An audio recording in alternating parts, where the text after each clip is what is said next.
similar to you, I think kind of left armed forces to join private sector life. I've seen lots of folks go into more traditional operational kind of roles. Why did you make that leap specifically, and how did you find your way into now being a CHRO? The way we manage talent inside armed forces, it's very, very, very structured. All of that experience I would be able to leverage, and I would be able to make it count for the organization that I serve.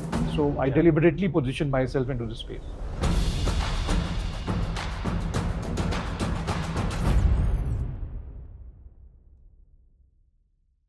Hey everybody, welcome to another episode of Close the Loop. Today is a very unique topic and unique guest. I think we're really fortunate to have with us Captain Rajneesh Bhardwaj, who's the CHRO of Pradeep Phosphates. We're calling today's session From Barracks to Boardroom.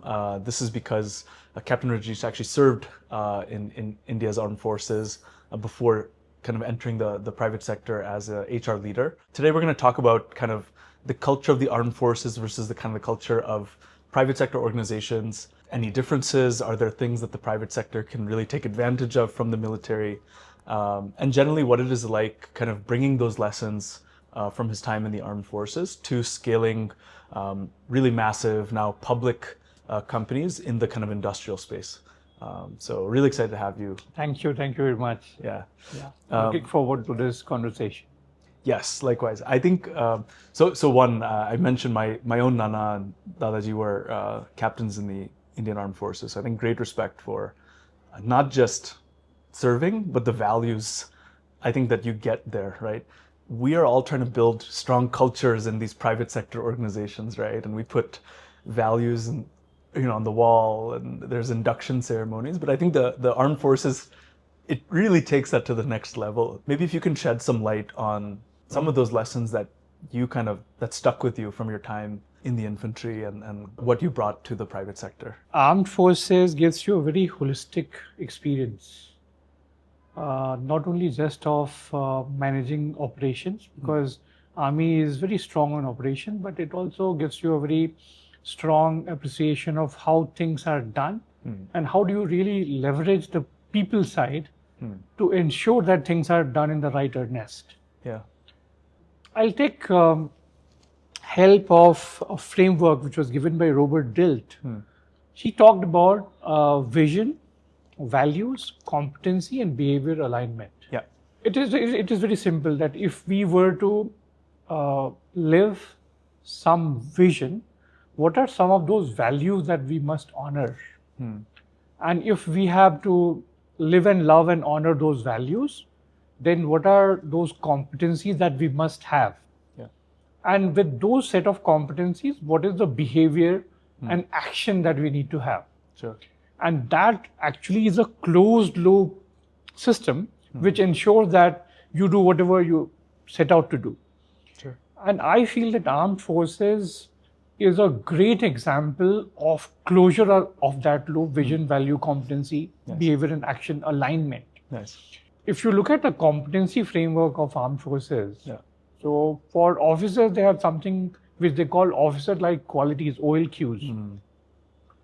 And there are 15 set of such OLQs. And when the service selection board is done, then you are tested not only in your interview, but also how you do your group tasks, your individual tasks. And then also there is a battery of psychometric tests which are done. And the whole alignment is then checked in to ensure that you display those OLQs or not. And then, of course, when you start working and during the process of training and through the process of regimentation, all these values gets ingrained deep inside you. Yeah. So that it becomes a cultural stuff. So you don't actually do it, it gets done in a day's work. And that is something that I feel very strongly that in corporates, we must emulate. We must try to have it.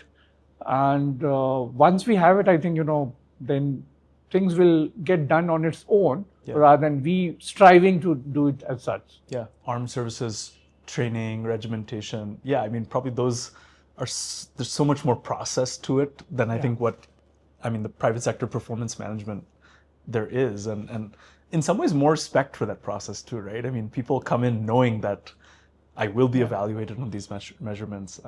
So that's interesting. You mentioned values leading into competencies and so on. Is there any like one value from the armed forces that you really live by, or you really feel like stuck with you? I think it is integrity. Whatever we do, Sure. We do it because we believe that we must do it. We don't do something because we are being evaluated for it, Sure. or we may be being watched for it. Yeah. But we do it because we for sure believe that it's the right thing to do. Yeah. I've met, we were talking about a few kind of folks that we've worked with who, similar to you, I think, kind of left armed forces to join private sector life, right? There's many such examples, I think. I've seen lots of folks go into more traditional operational kind of roles. You opted to go more in the line of people and culture. I want to assume that's because you believe people is like a huge lever for performance, but maybe why did you make that leap specifically, and how did you find your way into now being a CHRO? Yeah. So I think two things. Number one, I feel that, if we talk of India per se, India's story is emerging, it's evolving, and there's a huge scope for this India story. And every, we may conceive of any line of business, and I think, if we start doing it in the right earnest, then in India, we will make it out to be a good business. Yeah, can be, yeah. And I feel that whenever we are trying to build any business, there are two very fundamental things that we need. One is capital, and another is human capital. Sure. And I feel that in India, there is no dearth of capital now. I very strongly feel that if we have a good business idea, it will get funded by whatever means, but I have that belief that it will get funded. Yeah, yeah. Where we actually get differentiated is if we find the right kind of human capital, and if we are able to create that kind of a culture. And I felt that that's the strategic lever, and that's where I wanted to position myself. Yeah. And on the other hand side, juxtaposed to that, I also very strongly felt that armed forces have got that kind of a culture, that kind of a strategic mindset. And more so in the world of today, where we talk of VUCA, BANI, all of it, I feel in Army, you handle those situations in a day in, day out basis. So you are more attuned to handle these situations. And also, the way we manage talent inside armed forces, it's very, very, very structured. Yeah. So I felt that all of that experience I would be able to leverage, and I would be able to make it count for the organization that I serve. So I deliberately positioned myself into this space. When you first left the armed forces and you had your first role in the private sector, what was that like? Was there any kind of culture shock for you, and what was it like maybe adapting? And then what maybe surprised you the most about that first role in the private sector? Yeah, I think initially it required a little bit of mindset rewiring, because in armed forces is a little hierarchized.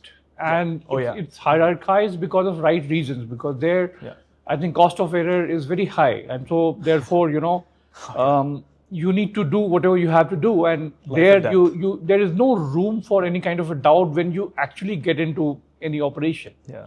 But before that, you of course discuss, you have your own discourses, and then you kind of decide that we'll do it this way. Right. But in corporate, I think, things are, and by design, I think, we are required to be more agile. We are required to be, I think, having those structures which we can make and break to our will, so that we are able to serve ourselves and to the customers in best of ways. Yeah. So I think in initial times, I had to little bit of do that mindset shift. Yeah.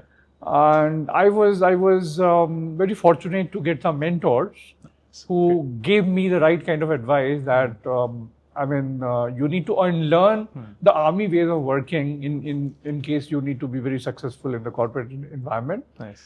And I was very mindful to initiate and engineer those mindset shifts early in my career, which has helped.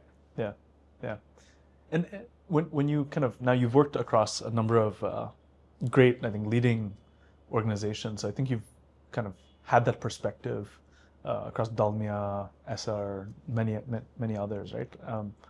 Is there one thing that across all these companies that you feel could, if they were like the armed forces in this one way, they could all benefit? Is there like one principle or one takeaway from the armed forces that like almost every company could be better at? Yeah, if I have to talk of one thing, I think it would be the way we acquire talent. I very strongly feel that talent acquisition is the best time to do talent management, because there you have complete control. You could say yes, you could say no. Right. Once the talent is onboarded, then you can work on the developmental aspects of that talent. You could do whatever you want to do. Yeah. But when we are acquiring the talent, I think that is the time when we need to be very structured, and we should be very sure of what we are doing. And if we have to do that culture, value, role fitment, competency fitment, and all of it, that is the best time. Most of our audience probably has much more private sector experience. Very few would have served before. Can you maybe shed some light on how the armed services does like recruitment and talent management? Because I know a bit about it, and it is very different than private sector. Maybe if you can just shed some light. There is a competency framework. So I'm just talking of armed forces officers. Yeah. So there is a competency framework which is they say that it is OLQs, officer-like qualities, and it's a set of 15 such qualities. Yeah. Clustered around 4 values. So I was talking of value, competency, behavior, action, alignment. Yeah. Integrity was the so four value clusters and 15 such competencies. Gotcha. So the first screening is around the written test, which is done, which is done by Union Public Service Commission. People who qualify that, they are called for a service selection board. In service selection board, there are 3 separate, independent and parallel things which are done. So there's a battery of psychometric tests which is done. And there you have multiple tests, word association test or situation reaction test, and there are other tests as well, to measure the level of the candidate on those set of competencies. And then there are some competencies, let's say integrity. So integrity could be either 1 or 0.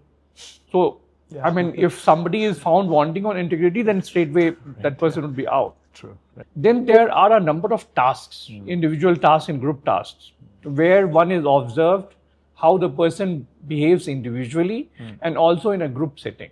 Because in army, you work as part of the group. You don't always do it on an individual note. We don't want too many solo heroes. And then there's an interview. But these are 3 parallel things which are happening. None of these guys would speak to each other, right? And those who make it to the threshold, for them there would be a conference, which is a very big, discussion happening where the head of the service selection board and all these guys would discuss. And if the person makes the right cut, then the person is in. Otherwise, the person would be out. So it's a big assessment center which is happening for almost 5-6 days. And then, of course, medicals are done.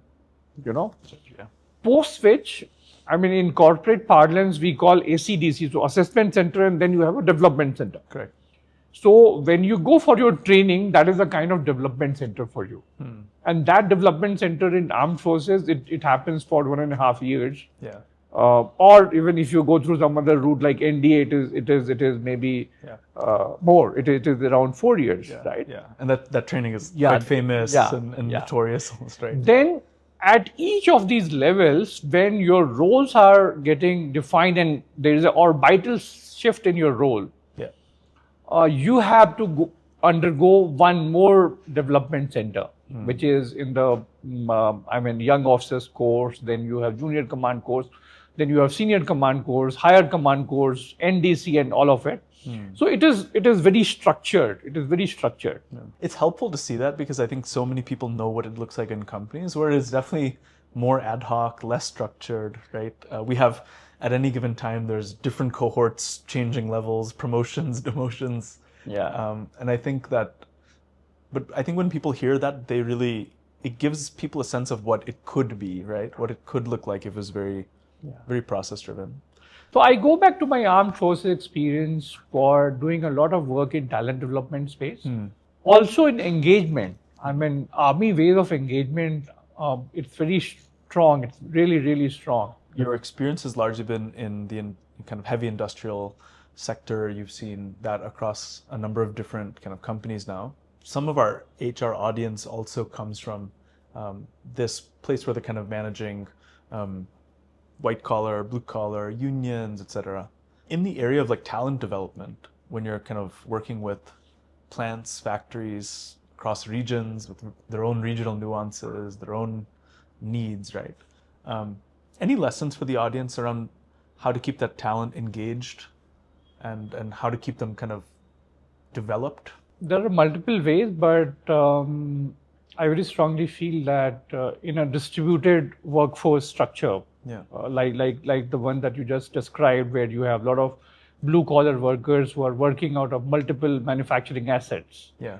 And even for us, like we have a sales and marketing workforce which is operating pan India. Yeah. So I think, all of us who are leaders, one thing which we practice is that we pay a lot of visits onto the shop floors and also to the markets. Sure. So leaders should see their people working, and their people should also see the leader working. So through this direct contact, I think, it gets resolved. That's number one. Number two is that operationally, I think we should know how much to delegate, how to delegate, and how to empower our people through systems, processes, and different. So we have those metrics through which that delegation happens. Yeah. And the third thing is that as a culture, we should have that kind of a culture where people should cut across those hierarchies and reach out to you, or you could reach out to them, vice versa, in case there is a need. So depending upon the situation, if you were to really ramp up the speed, you should know how to break those hierarchies and go to the ground zero.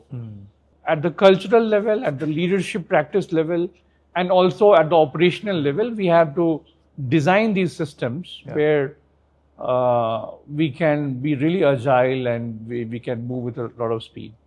I think most of us, our work in the private sector often feels like life and death, but I think in the armed forces it actually is, right? And trusting one another, trusting your fellow servicemen is probably super important and paramount. Is there any lesson for the private sector on building trust and collaboration within your organization? There are different levels of trust.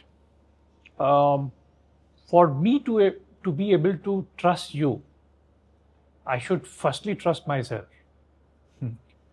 So I think it all starts with self-trust, which will come from my own sense of being, if I am competent to do my role.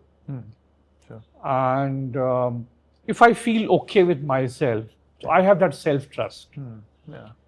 And then comes trusting others, which is relational, which happens through a lot of bonding, which happens through mutual respect. I think, you would be able to trust somebody if you respect that person. Yeah. So I think trust and respect goes hand in hand. So how do we really command respect? So we can command respect if we are doing our jobs well, if I do whatever I say, all of it. And then the third level of trust is the organizational level trust. Again, if you are... You in the company. Yeah, you in the company, or you in any organization for that matter. Yeah. And you can further expand that level of trust to the community that you serve, Your state government. Your state government, the all planet. of it. The planet, yeah. But I feel for us to be able to generate trust with others, firstly, we should trust ourselves. Yeah.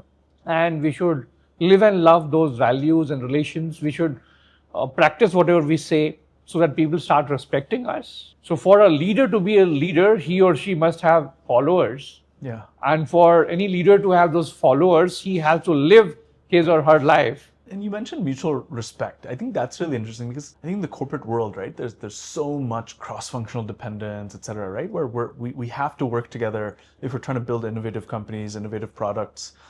Everyone has to work together across, like, you know, their company lines, right, functional lines.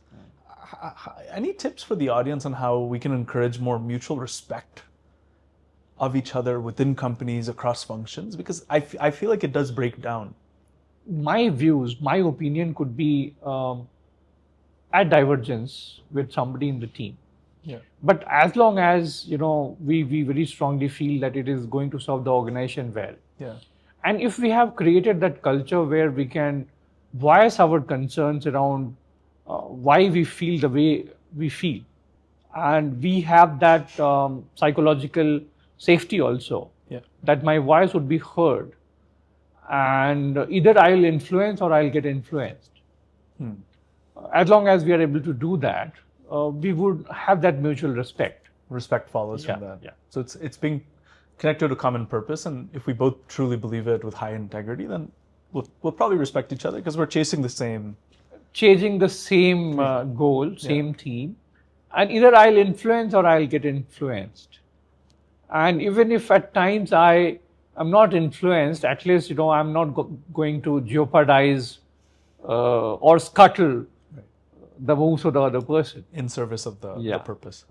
In service of the larger purpose. You know, having worked in armed services and now in manufacturing is, I would say, very, very critical and important to, I think, India's future. We're not working in bits and software. We're working with atoms and real things, right? In plants with machinery, et cetera. And how do you think about kind of employee health in this area? And you think other manufacturing firms should be focusing on more in the way of keeping their teams healthy? From just giving a pure play healthcare services, we have to move to a space where we genuinely care for our people and we give them more of preventive healthcare than actually giving them healthcare as and when the situation arises. Right.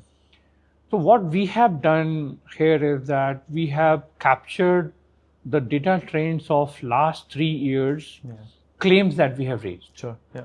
So where are biggest health hazards for us? We have been able to capture that. Yeah. And all the preventive health checkups that we do when we onboard our folks, and also the annual health checkups that we do, we have captured those trends.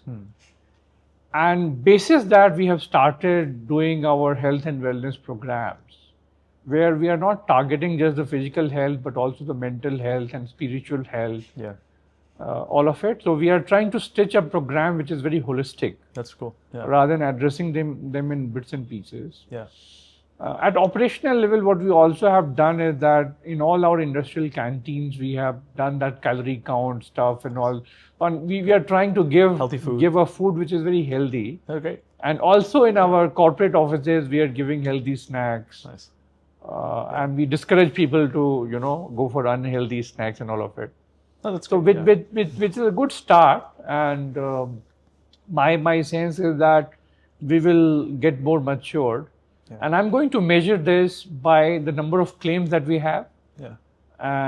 So my sense is that going forward, it is not about the cost, but it's about ensuring that we have a healthy workforce. Fewer hospitalizations would be a great goal. Right. I mean, and not just for you and the company, but which family wants to go to the hospital? See, going to hospital is the extreme thing, but otherwise also. Exactly. My sense is that a lot of us would report to work, maybe not reporting unhealthy, but feeling unhealthy. So somebody could be having a headache, somebody could not be just feeling right. And all of that is a productivity loss. If we are able to focus on emotional well-being, on your spiritual well-being and all of it, my sense is that physical well-being also will improve with that. It follows. You mentioned mental health, which, I mean, forget blue collar or white collar. I mean, there's a stigma around it and very low adoption generally of mental health services across the board, right? Across all companies. You know, this concept of anxiety, depression, etc. These are not widely adopted yet, especially in kind of non-metro India, right? Any experiences there, any stories around mental health, but with your workforce? No, we are trying to do some awareness sessions around it. Yeah. I think best it is to, so I think, anxiety yet is not considered to be a problem in India. People normalize these things. Sure, yeah. It happens and it is okay. Yeah. Let's move on. Tension mat lo. Tension mat lo and all of it. If somebody approaches that I'm not feeling well, that is considered to be stigmatic. I think we need to destigmatize that, number one. So we are just trying to create that awareness with our folks. Yeah. We have signed up for some executive support around it. Nice. But adoption, as you rightly said, is not very encouraging. So we are working at the level of awareness on it. Yeah. And we are encouraging our factory medical officers also to do such sessions with our folks at the shop floor. Yeah. So that people get to know that in case I have something, I can approach and, there's a service for you. There's One of the things that struck me in this conversation was, when we're saying about how do you build mutual respect for your fellow man, it's about having a common vision. So many companies want to do things to create that level of, respect, admiration, inspiration coming from this bold, ambitious mission of serving the country, right? Any advice for our audience how they can help the end person on the line at a factory connect to the mission of the company? All the leaders should role model for the kind of values and the purpose that we want to love and live. Yeah. Then it gets followed, right to the level of trenches, to the level of shop floor. Yeah. Values are certain things that we should practice. Otherwise, we should not speak about it. We should practice whatever we say is good for the organization. And once we start doing it, bit by bit, conversation by conversation, I think, things start happening. And the third thing is that how do we manage exceptions? You may say something. Yeah. Your values until this happens. Until this or that happens. If you are very serious about it, then your values are really tested in that moment, in the hardest times. Yeah. Correct. I think lovely to catch up. I think so many lessons from this. I think there could be like blog posts and books written probably about all the lessons from the armed forces and the military to the private sector.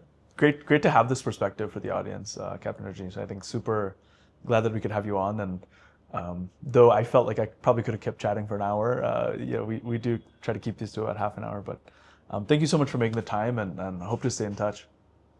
Thank you very much for asking these powerful questions. I think I very strongly feel that there are no good answers. There are always good questions. And thanks for asking those questions, which kind of, shifted my mindset as well. Yeah. Thank you. No, I think these are, we're going to keep answering these questions as we work and kind of serve our year. So, but no, super inspired by your story and your journey. And I hope there's more folks who can make the shift from the armed forces, not just into operational roles, but people leadership roles. I think it's a place where we could use some great folks. Yeah, I completely second your thoughts. I think, people from armed forces, not from Army, but Army, Navy, Air Force, all of us, and also people who are serving in ranks. I think all the veterans, they will make a very disciplined workforce for India. And as I said, this India story is unfolding.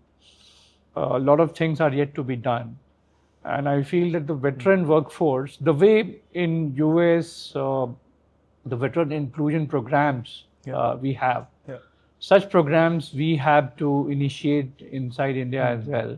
Yeah. So as to derive that value out of a trained workforce or disciplined workforce, which we already have. Yeah, that would be a great pipeline to see more of, actually. Yeah. So people in ranks like Havaldars and junior commissioned officers, like NCOs and JCOs we call, they come out of Army at Army and Navy and Air Force as well, at an age bracket of, let's say, 45 to 50. So they still would have around 10 to 15 years of energy left. And they're probably in some ways physically and mentally more fit than the general population. Right. Yeah. So we need to have some programs where we can do some kind of a mindset shift for them. So they should pick up the ropes for the corporate ways of working. And then I think, it could be a good value add from both the sides, is what I feel very strongly. Yeah, I think that makes sense. I think keeping that a part of when we do diversity hiring targets and stuff is making sure that we're hiring from there. Yeah. Thank you so much for the time. I think. Thank you very much, sir. Appreciate Lovely it. speaking. Yeah, we'll be in touch.